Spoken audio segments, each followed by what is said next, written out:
Excellent. Well, welcome everybody. I hope I have something useful to share with you. You will not find any of my math CI colleagues here because I'm giving that to our little team next week. If you're a CI, you've probably already figured out some of this because you've had to deal with students who don't do well on exams. If you're a PM, you might have thrown this together from your prior life or talked with students and built it up, built something like this up yourself.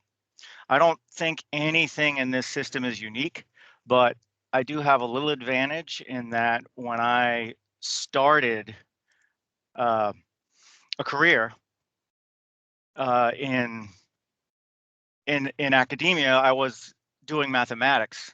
And then I realized after way too many years, oh man, I don't want to do research mathematics. I love teaching. So I switched over to a doctorate in education, and I was lucky enough to land a job in a college learning center. And I was lucky enough to be given the job of math study skills instructor. So that was, I hate to say it, but that was about 27 years ago. So I've always been really interested in the scholarship of practice around how do we get students to do better, on everything, but particularly tests, because that's often a part of mathematics, science, even the social sciences and humanities sometimes go for tests. So what I've done over the years is refine it and refine it and refine it. And what I want to do here is share it with you. So I'm just going to give you an orientation to it today. And it all starts with the word triage. Triage as a verb, triage as assigning degrees of urgency to something. This is called the triage test taking system. But triage comes from medicine, actually. I think it came into general use during World War I. And triage is all about, medical triage is all about getting the maximum number of people to survive when you have limited resources. They use it in emergency rooms and other tough situations like that. And essentially, there are three kinds of people you deal with when you're in a medical triage system. There's the people who are going to live without your resources. In this case, the resources are the attention of the medical staff and the medical supplies, right? So they'll live without your help. So you don't work with them right now. They're the ones that are going to die even with your resources. So you don't really want to spend too much time on them. And then there are the ones that are going to take a long time, the ones that will live only if you expend your resources on them. What I've seen most people do, sort of the informal realities that most people deal with, what you might have learned, what most students say that they know about test taking but don't always practice is, oh, I'll do the easy ones first and then I'll go back through again. I don't know if you work in a field where your students are anxious about their exams. I am, even their math exams. The licensure exam is a scary monster for every student. And for our middle grade students, we have very rigorous geometry, statistics, and trigonometry exams for them. So even in secondary math, where people love math and want to teach math, we have people who are anxious and tough exams. So how do we translate this? Medical triage for people, how does it apply to test taking triage? What you do is you apply it on each exam item, right? And your job is to allocate your limited resources. That's extra time and thought, right? Every item is going to get some time and thought, but it's that extra time and thought that's like the resources, the medical resources. You need extra time and thought for special problems. And your goal is to maximize points, probably in the minimum amount of time, although I do recommend people learn to pace themselves to use every minute of the exam. Even if that means slowing down, it increases accuracy. So just like we've got live, die, and live with resources, we've got three kinds of triage, right? Tricycle, three. The do now items are the ones that you can do without the resources, the extra time and thought. They just take normal time and thought, maybe even a little faster time and thought. And I'll skip down to blue. The do later items are the ones that you're only going to be able to finish correctly if you do expend that extra time and thought. And that 2 level, I don't know if there's a word called biage, like 2. I think it's bifurcation or just splitting the exam into do now and do later. Most people have figured that out. Get through it fast to earn points and then do the others. But here's what I've discovered in working with students who sometimes get anxious about their exams. And this harks back to my early experiences in my career, where I was at that Math Study Skills Center dealing with developmental remedial education, students who were getting D's and needed the study skills to, to get a C or a B. Anxiety can get in the way. It can get in the way hard for some students that you would seem are otherwise pretty calm. So the first thing I teach is to be deliberate.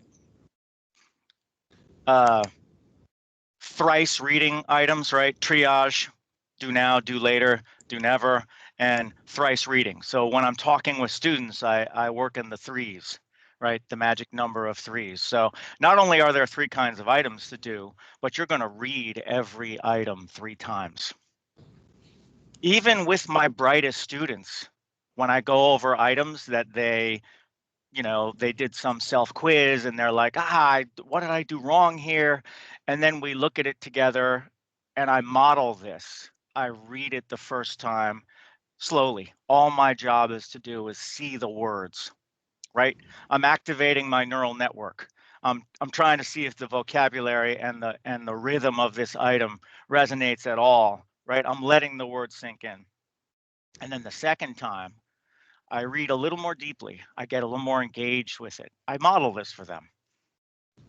And that's when I start thinking about, have I really seen a similar problem? Does this remind me of a problem-solving technique? And then I am also very careful. In mathematics, we usually have the givens and then the question. What I find a lot of medium and bright students do is they get so excited that they stop in the middle of the second reading and they just start working. And the problem is they get the correct answer to a question that wasn't asked. In other words, there's a triangle and there's variables all around and they go, oh, wow, I can solve this equation, blah, blah, blah. And maybe they figure out, the lengths of my index fingers here. But the item actually asked for the base of the triangle. So this wrong answer is right there on the multiple choice. They do it, they pick it unthinkingly, and they forgot to look at the question again. And I tell them this story about seeing that far too often. And they go, oh yeah, I do that a lot. Well, calm down, read things, do thrice reading. And then the third time you are reading the item, and only the third time, you do the assignment, right? Triage is the act of assigning priorities. So when do you assign a do now, right? A do now is when you're already muttering and scribbling. In mathematics, that's how it goes. You're like talking to yourself, scribbling things on the paper. Maybe in science, you're visualizing the periodic table, or you're seeing diagrams, or you're making mental connections. In other content areas, maybe you're reviewing everything you know about, oh, that's revolutionary stuff. So let me think about that, right? You're sort of honing in on it, and you will get a good feel for whether you can do it now and do it right. If you don't have that kind of good feel, then you got to go back to the drawing board and do more practice items. But most of the time, many of the items will feel comfortable. And you're already be, in math at least, you'll already be solving them by the third time you're reading it. That's the kind that you just keep going. You just keep going because you know what? You want to maximize the points per minute. You want to maximize your confidence, your calmness, your enjoyment. And you want to minimize your stress and anxiety and doubt, right? You only want to experience these good green do now items the first time through. and you skip everything else. You just skip it, right? Your job is to do the easy, pleasant problems, maximize your points, and skip everything else. The do never items are the important category. This is very important for the kind of people who sometimes spiral out of control, right? Some people, when they see a problem that it doesn't catch those first 2 or 3 readings, they start getting mad. It's not fair that's on the exam. They didn't tell me to learn that. Or they get anxious like, oh my gosh, without this one, I'm never going to be able to pass the exam.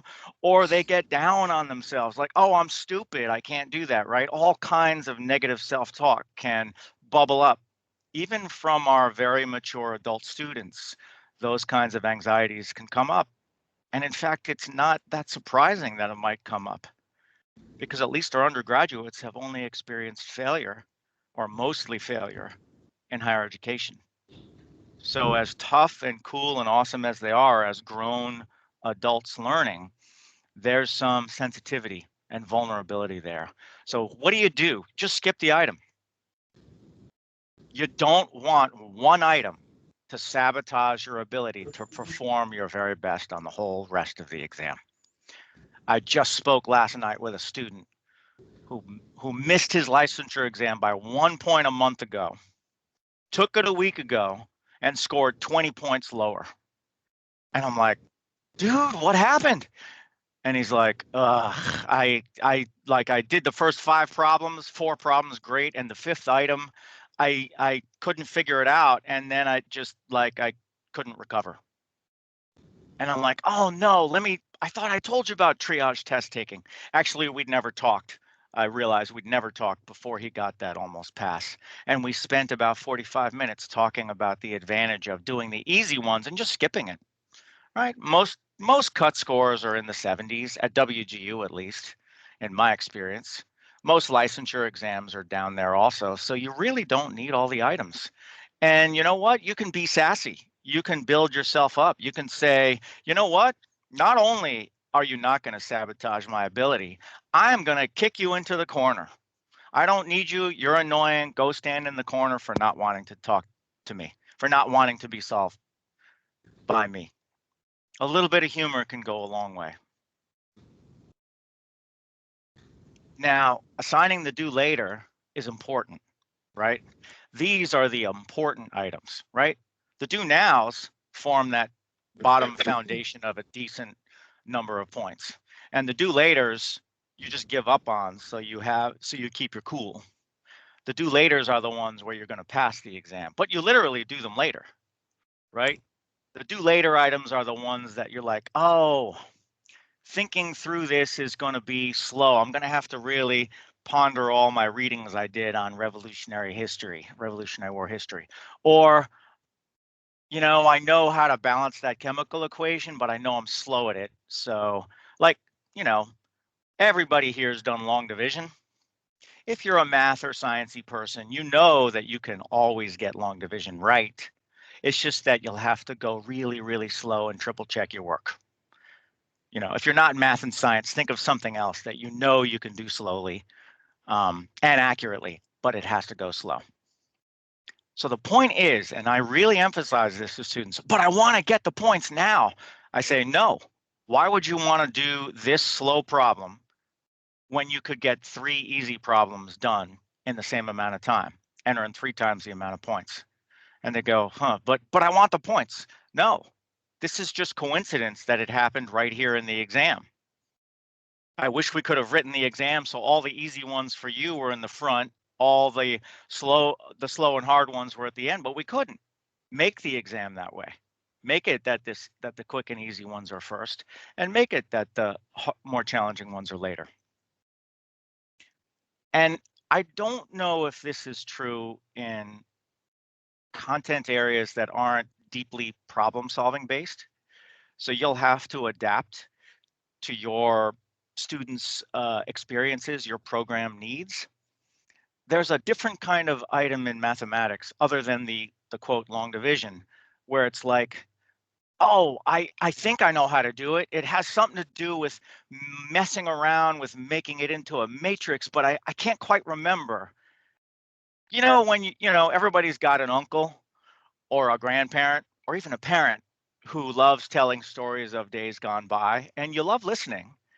But once in a while, or far too often, they stop and they say, oh, what was the name of the wife of the dentist that we had back? And then, they sit there and they struggle. And it's like 5 minutes later, you've walked away after 2 or 3 minutes. There's nothing fun going on. You've lost the thread of the story. You know the right way to do things. The right way to do things is not worry about the dentist's wife's name. Just say, I'll call her Mary. And then you continue with the story, you get the point across, and maybe something connects up in your head. Almost always something connects up in your head. And you go, oh yeah, that wasn't Mary, that was Helen. And then you feel that satisfaction. Do the same thing here. Some items, at least in math, at least in problem solving courses, you almost know how to do them. And I warn my students about these. Don't fall to the temptation to do the mystery items, because you're just going to spin your wheels, and it's pretty likely you're going to get frustrated or disappointed or mad. It's almost like this could turn into a do never item and you could blow your cool. The most important thing is to keep your cool, keep your confidence, keep your cheerfulness, if you can muster that up during the exam. Now, by the way, for do later, slow do laters, for mystery do laters, and for the do never items, you always take a guess. If it's multiple choice or multiple selection, just take a guess. It doesn't even have to be an intuitive guess. You can just take a random guess. And then you bookmark the item, and then you move on. For the items that were the do now, the nice items that you classified during your third reading through, those you did right the first time, you don't bookmark them. These do laters and the do nevers, we do bookmark those because we want to get to them later or possibly never. And that makes sure that the results of the first time through, what I find even with my struggling students is they've actually tried more than half the exam. And because it was all the easy stuff, they've used less than half the amount of time. I find students who are almost there are kind of like about 2/3, 1/3. They've gone through 2/3 of the exam. They've demoted a third of it to do later or do never. They've done a third of the exam and 2/3 of the exam, and they've used up between a third and a half of their time. Well, if you do a little proportional reasoning there, that means all the other items that you have to go through, you have like 50% more, maybe 2 times as much time to get them done. So now you go, cool.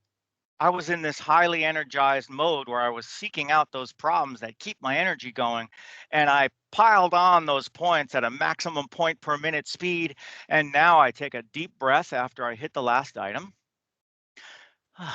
And I switch into relax mode and slow mode. It's a different gear. Switch into a different gear. You can relax.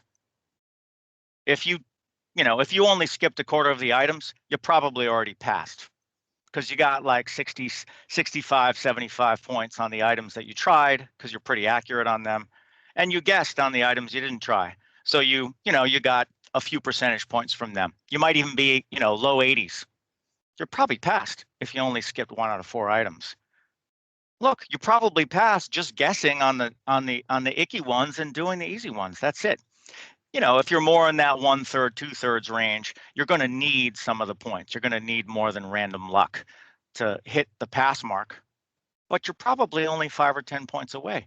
So go into relax mode, go into slow mode, and then go to the do later. This is the do later phase. It's a completely different feeling. And there's no anxiety.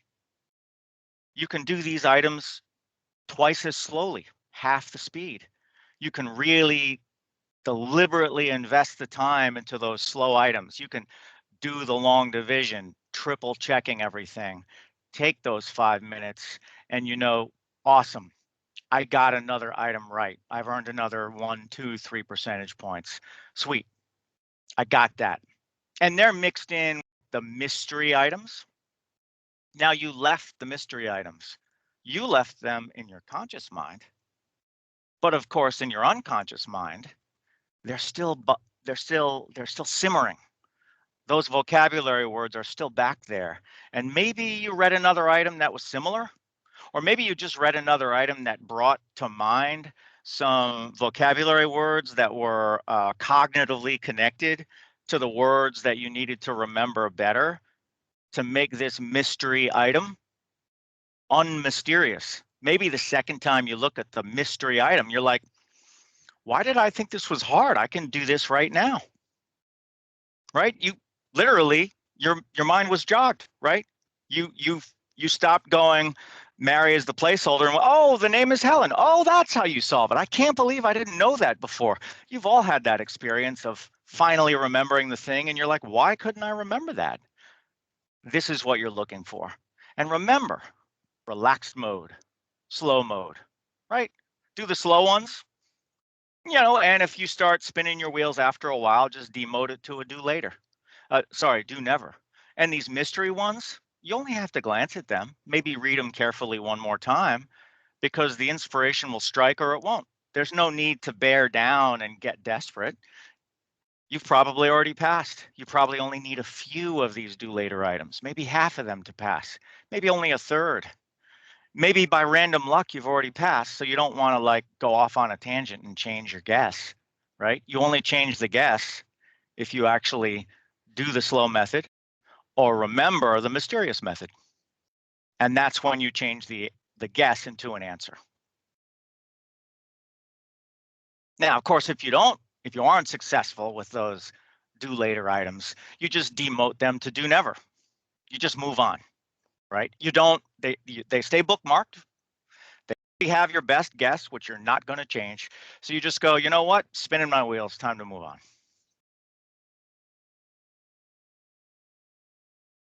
And what are the results of that second time through, right?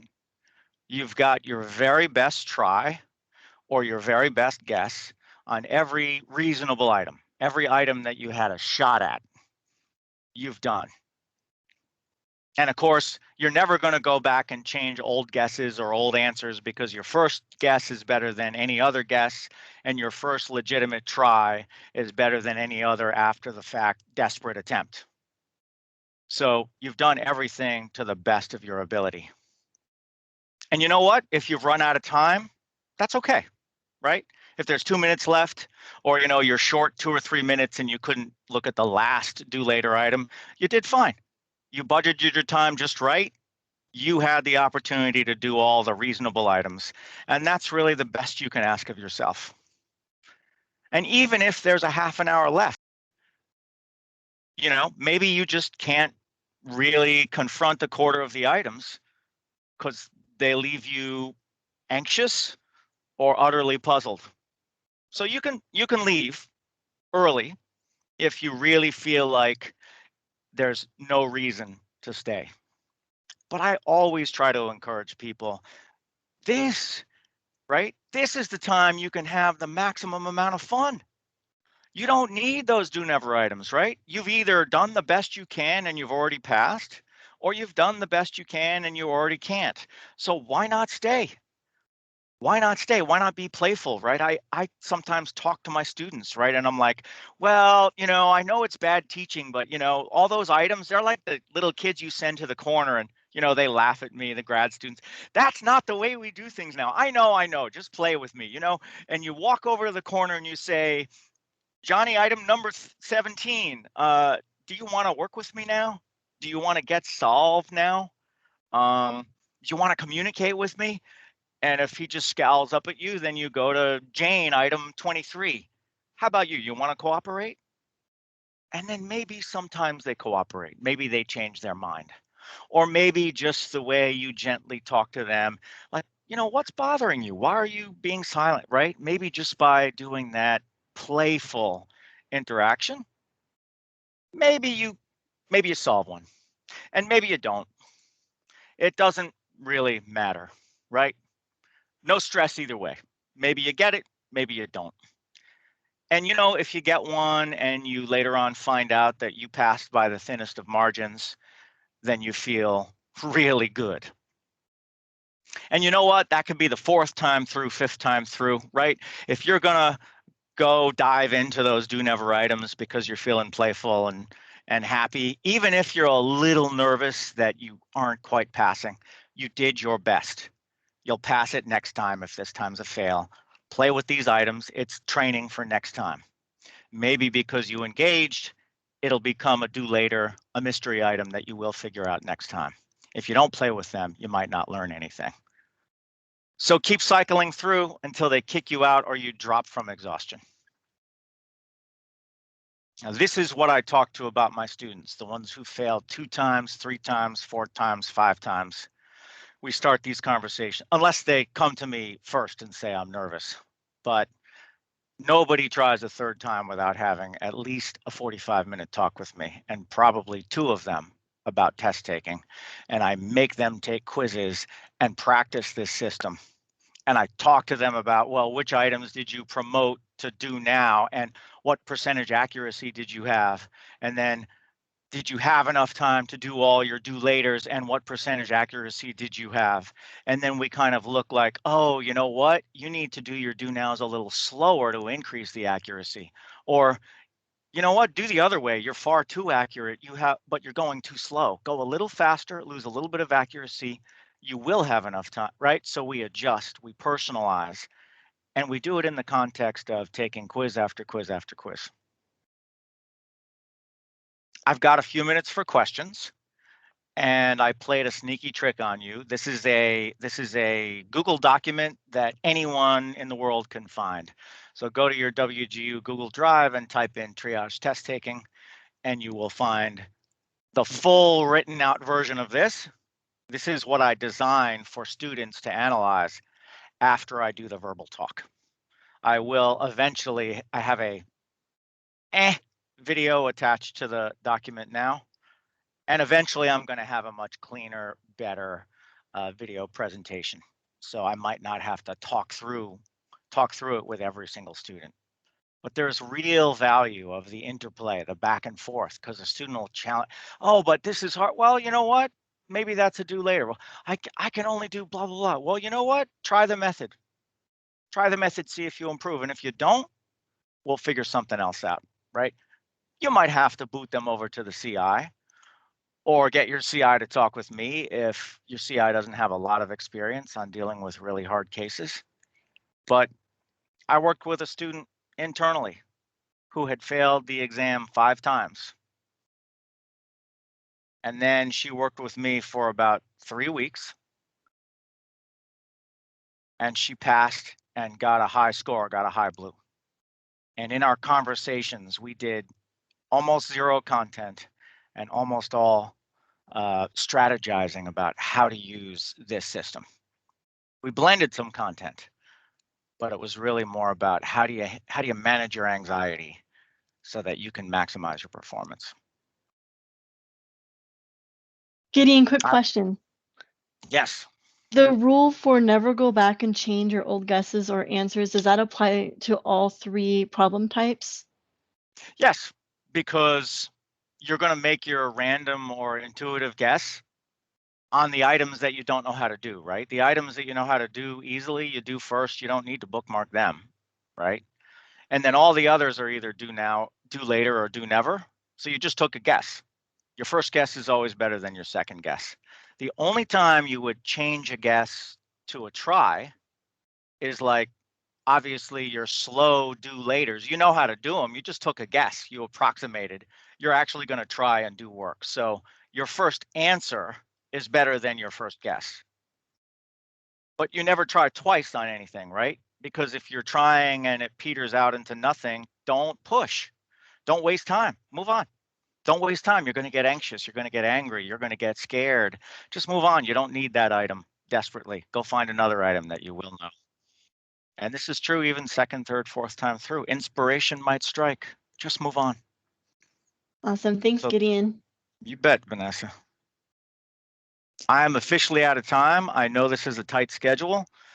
You know my name. Feel free to grab me, throw an appointment on my calendar, ask questions, whatever you want. Throw comments in that document, triage test taking. Please share it with your students. Yeah, we're not Gideon. finding Gideon. You're not? No. Arrgh. Maybe a sharing thing. It may be a sharing thing. I'll check it, and then, you know, if that doesn't work, I'll manually enter everybody's names from the college some way or Did other. you say it was SharePoint? No, Google Doc. Gideon, you could probably put the link into this chat when the meeting. Oh yes, that's right. You'll still be attached to this room. That's Yep. what I'll do. Awesome. And please share it with your colleagues who didn't have a chance to show up. This is for public consumption. Thanks so much. This was great, Gideon. Thank you so much. I'm glad you enjoyed. I hope you enjoy your other sessions, and I hope you tell your friends to show up to session 3 when I do this again. I already put it in our team chat. Thank you for the Thanks. flattery. Bye. Bye-bye, everybody. Enjoy.